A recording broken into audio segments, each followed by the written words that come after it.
Hello, everybody. Welcome to the Monday Night Showroom, where we talk about all sorts of things, current and not current. And if they're current, you won't see them till Easter anyway, if you're watching on the rerun. So, anyway, for those that have tuned in, I reached out. I'm sure most of you have heard about what happened with Rachel on the way to her gig. And so I reached out to Lou, who was one of the heroes for the night, and picked up her Don't gear. use that word. But Lou, give us a quick rundown. Sure. So the basics of it was, she was about 45 minutes north of me, Hudson, New York area. And all of a sudden, one of my DJ friends, Josh, happened to get an alert on his phone saying that her Apple Watch was in an accident, and gave the coordinates and all that. He tried to get a hold of her and couldn't. He was actually in the middle of traveling as well, so he got a hold of me right away.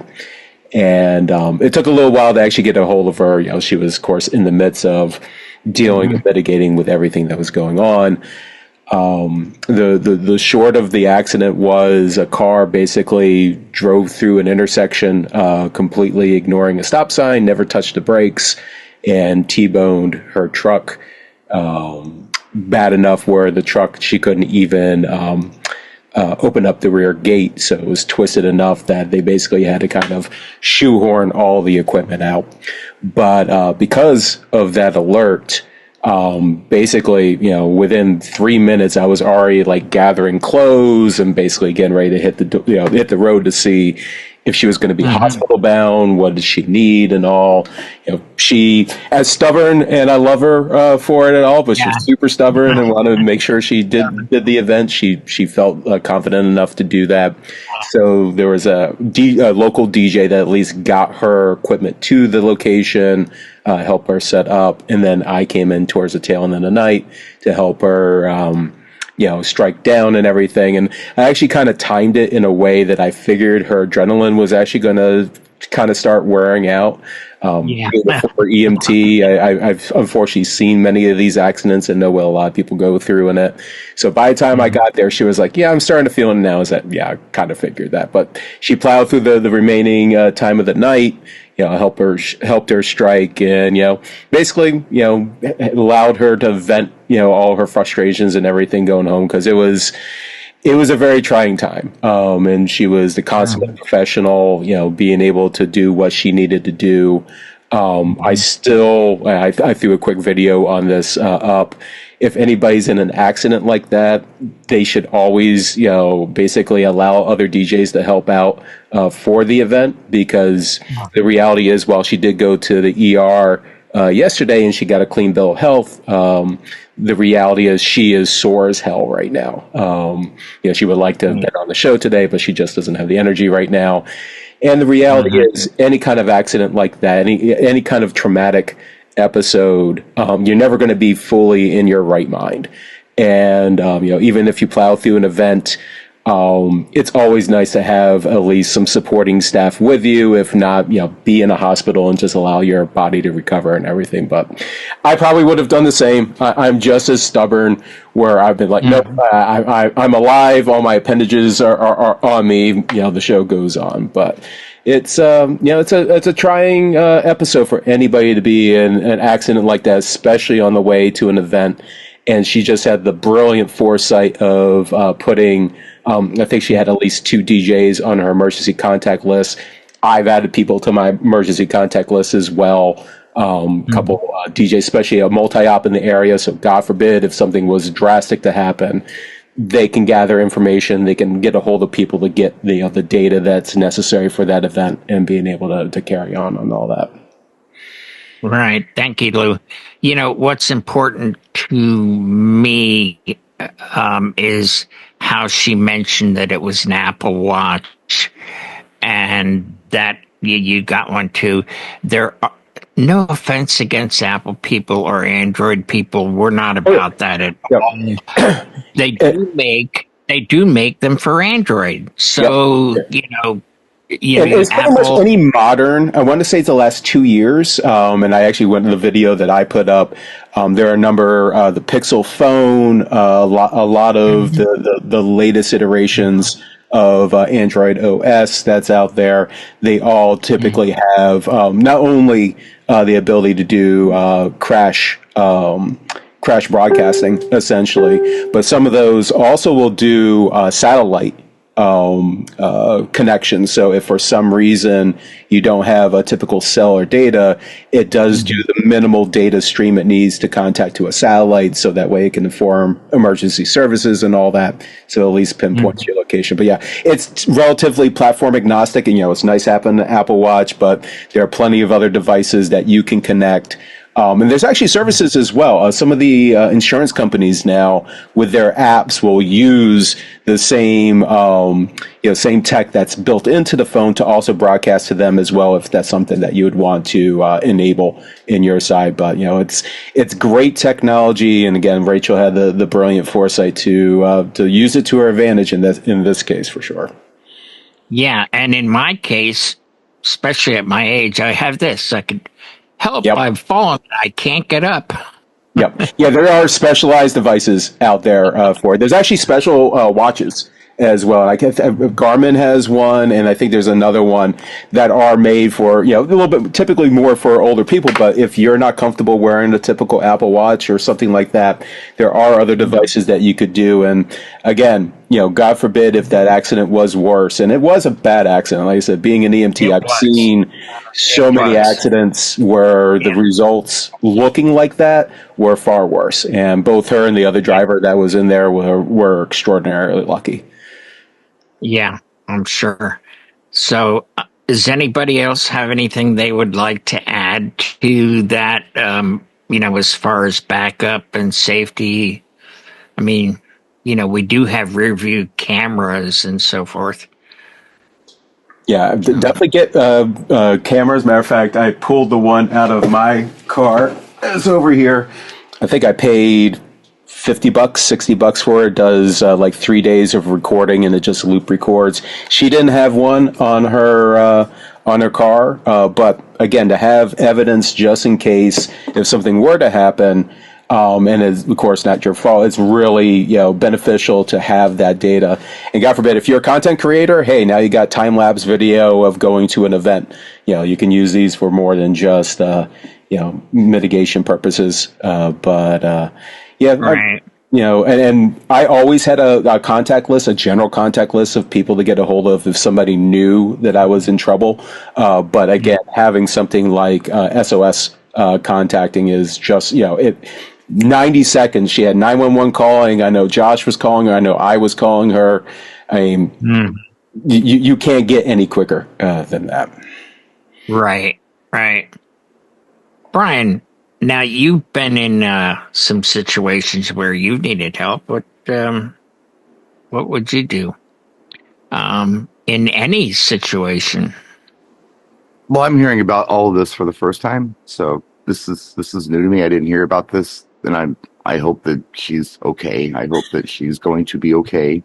Yep. She's got a clean bill of health. Lay down. Yeah, just relax, kid. Please just relax. Please relax, Rachel. Take it easy for a while. Yeah. My situation was a little different because I was hospitalized, and then I was out for, I don't know, I think it was like 2 months total. But yeah, man, I mean, it's good to have a network of people to come in and help you out. Nothing that I had going on was that night when what happened to me happened. It just happened, and I was able to call. Actually, there was something going on that night, that following day, and I had to contact somebody to throw somebody into the mix. Or I had my mother do it because I was kind of blind at the time. But at any rate, the most important thing is take care of yourself. I mean, look, I know we put a lot of importance into what we do. I know we put a lot of pride into what we do. I know that the show must go on. Most of the time, if it's absolutely, if it's possible, yes. But if it's not possible, you know what? Don't worry about it. It's not that big of a deal, guys. It's okay. Things happen to people all the time. Mm-hmm. You know, what are you going to do? What are you going to do? You are more important than any event. Your health is more important than any event. Yeah. So, totally agree with that. Yeah, if you can get somebody to come in and help, or if you can work something out, which I was able to do, she was able to do, great. That shows that you're dedicated, and that shows that it is important to you. But that's not the end all, guys. You know, we as human beings are much more important than any of these events, or any of our gear, or any of our vehicles, whether they're sentimental or not. It doesn't matter. It doesn't matter. None of it matters. All that matters is your safety and well-being. Mm-hmm. And that's it, man. I mean, I've gone out and gigged several times when I didn't feel well, and I probably shouldn't have. But I did it. If I was able to get somebody to do it, or if it was possible, yeah, that would be the responsible thing to do for everybody involved. But yeah, man, you are more important than stuff, than gigs, than vehicles, than gear, than anything. It's just, that's my takeaway from this. Yeah, it's great to have these fail safes in place. It's great. Network of people who can help you out, all that stuff. But I don't know. My takeaway is she's okay. I don't care about it. I don't care about anything else. I really don't. I don't care about anything else.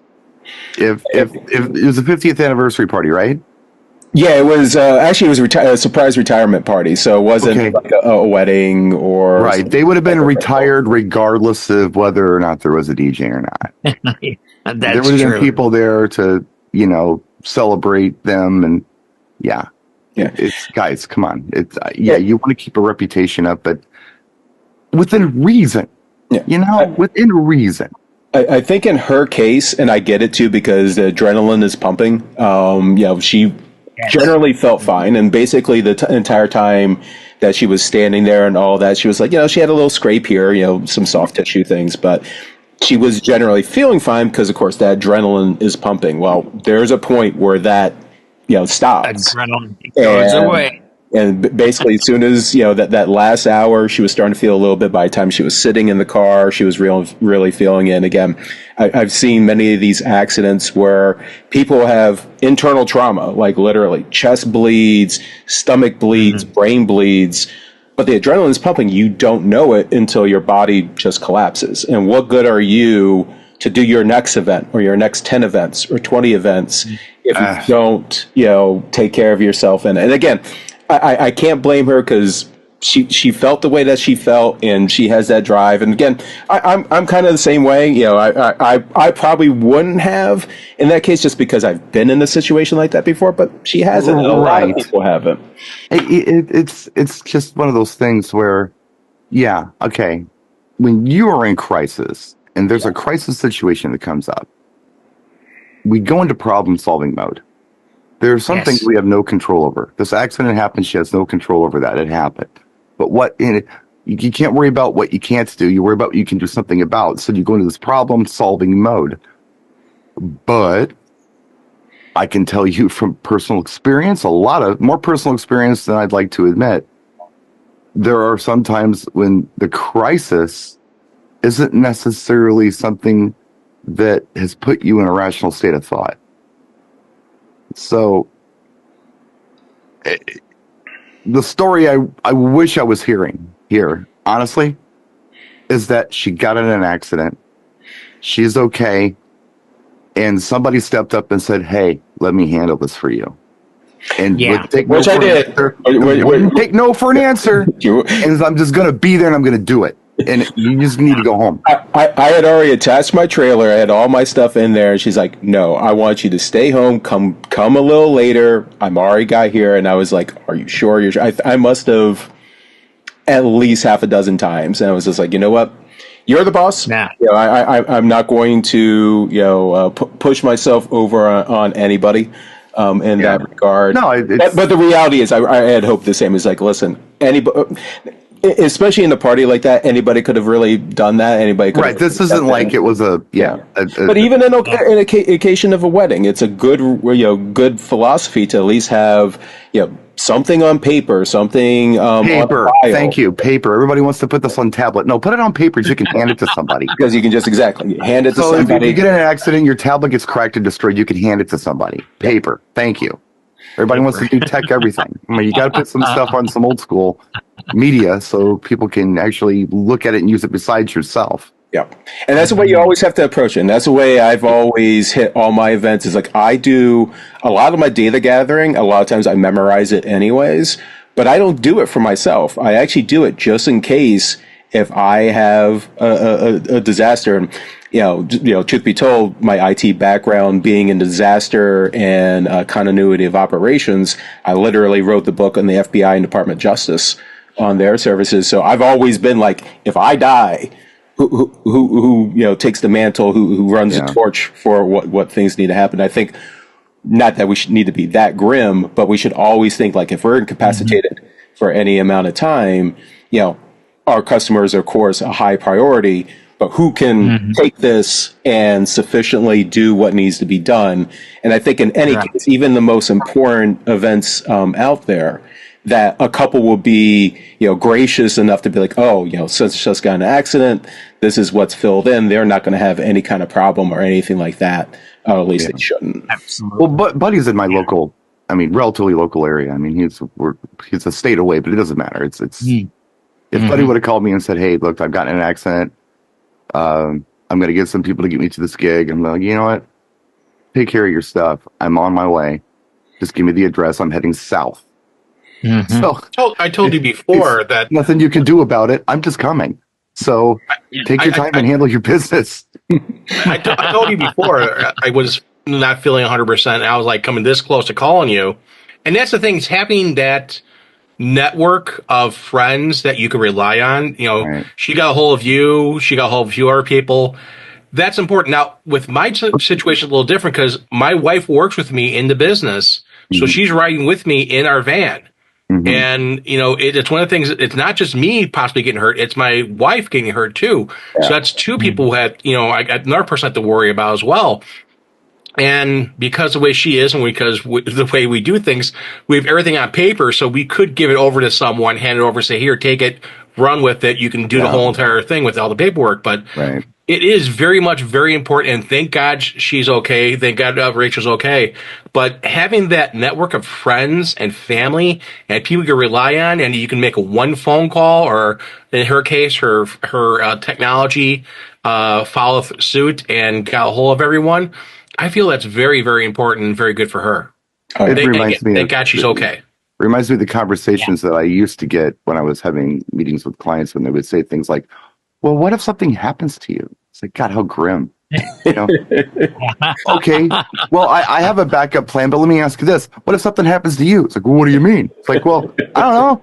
What if you and your husband get in a car crash on the way to the reception? What am I supposed to do?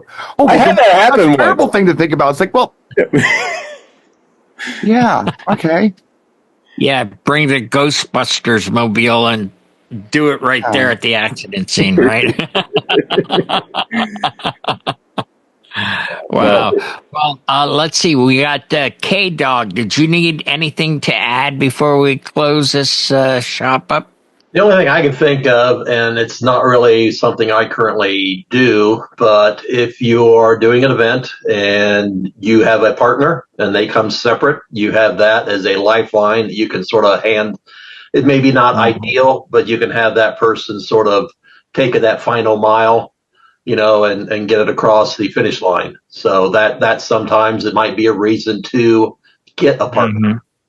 Now, the whole thing is you need to have that partner sort of ride separately, probably for the safety of, keeping two people going to an event separately has a better chance of one surviving, not surviving as in death, but just one getting there unscathed while the other one does happen to get in an accident. So, I had a conversation with somebody about these ridiculous redundancies one time. It's like, if it was that important to the client, they would hire two DJ companies. One would be sitting in the parking lot with a trailer full of stuff ready to go, just in case the other one got killed in an accident on the way to a gig. Yeah. But it's not that important to them either. They're not going to pay for it, so don't worry about it. I will say I've had, being a single op, I've definitely had some clients not choose me, choose a multi-op as just because of those scenarios, and that's fine. I have no problem with that. Well, I think that the clients just need to know that you have a network. Yeah, and and I always stress that. And I remember one time I caught everybody in my house had gotten really, really sick, and I was like preparing. I was like 2 days before it was for a mitzvah. And I was starting to prepare myself. I was like, God forbid if I get sick. I was, isolated myself and everything. But I basically just reached out really quick. It's like anybody around, and I had easily like 40 people. Just like, no, I'm available. Just let me know and all that. And just building those networks, building those friendships is just such a critical piece of our survival. Really, that's my situation. Is I had an uncle who got me into it, and then I also have worked for a multi-op that I was part of, and I can reach out to those gentlemen and ladies there. So I have people around me close by that I can network with. They always keep track of when I'm having events, so they know, if there's someone free. So I do have a network. Well, my three big takeaways from this particular show would be to have some sort of device, whatever team you're on. I'm on any team. I'm agnostic. But and as Lou admitted, and I admitted too, for your emergency contacts, put some DJs in there. And then number 2 would definitely be Brian's suggestion. My God, what if the tablet, got cracked? Paper is king. Anybody can read. Well, not anybody, but you know what I'm getting at. Yeah, that was a big assumption there. But whoever you have chosen, like Lou, if for God, forbid that went really bad for her, you could have done that event with the paperwork and done it competently. Yep. So that's a good thing. And the other thing is that mirror camera that goes a long way. She can prove that she was not at fault. Now, in this case, she didn't have it, and I'm sure she'll probably make an investment to do it. Actually, I have to replace mine. Mine hasn't been looping the proper way. But they're relatively inexpensive, and it's just something as a good peace of mind to have, whether it's theft. You can get cameras with both front and rear, of course, for doing accidents and whatnot. But it's a relatively small piece of mind that can really assist you, especially if there's something from a legal perspective that comes about. Exactly. And the third and last and final is have a network. That's what we do here. It's just like when Brian and Buddy were talking, how cool is that to have a guy that close by that could fill in and get in my truck, and yourself saying, like, if it was worse than she thought, hey, you would have been there. You would have done a fine job. I said I was already trailer hitched and ready to go inside of just a few minutes, and that's and I can't stress enough. It's like everybody should have some kind of network. And maybe even not necessarily super local, because like in her case, she lives in Connecticut, which is about an hour and a half from my house, and she happened to be 45 minutes north of me, close to an hour north of me. I was willing to go, of course, anywhere that she was at. But if there was a DJ that happened to be closer to an area you may not be necessarily as familiar with, or kind of outside your typical range, you still could have that network, be able to help you in those, hopefully super rare circumstances. Yeah. The other thing I want to mention is because of Rachel's situation, it worked out. She leaves at such an early time that there was time for someone to pick up the ball or pick up the pieces and get there. If you're one of those DJs who likes to show up 5 seconds, 5 minutes before it starts, no, ain't gonna work. Ain't gonna work. Yeah, I think her philosophy is 2 hours. Mine's actually 3. I'll do 2 for like a birthday or something like that, but 3 for any wedding. I just want to make sure I've padded plenty. The other thing is if you're the one that's going to pick up the ball and sort of get it across, Oh no, we lost K Dog. Okay, he froze.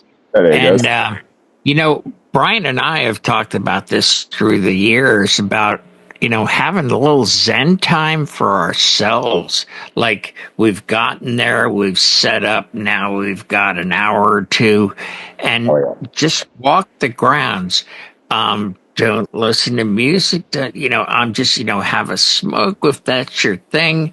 Sit on a park bench and watch the ducks in the, in the pond. But just to be away. But if we didn't have that time, we would have been just in time. And that's a really, really big thing. Is there anything else anybody would like to say before we close this out? Am I back or not? You are. Okay, You are. Now I didn't know what the heck happened. The other thing I was going to mention is if you're the person that's going to save the day, and I've done this for a school. I was going to do a school event with a friend of mine, and another person who was part of the organization I work with, he was doing a photo booth for a different school. Well, their DJ flaked on them. So they reached out to our company because this guy was doing the photo booth, said, well, maybe one of the reps for our company is available. I happened to be in the immediate town, so I was able to jump in and within 2 hours get set up and do a prom. So if it's one of those situations where you're the one who might have to help someone else out, it's nice if you're already preloaded and ready to rock and roll. Oh, yeah. Right. One of the reasons I have a trailer now, everything, except for right now, battery stuff, because it's so cold here in New York. Yeah. I do take my lights out and whatnot, but otherwise it stays in the trailer in the spring, summer, and fall, and I can be out the door in minutes if needed. Well, I think that's going to do it for us. And Rachel, when you see this, we love you and we're glad you're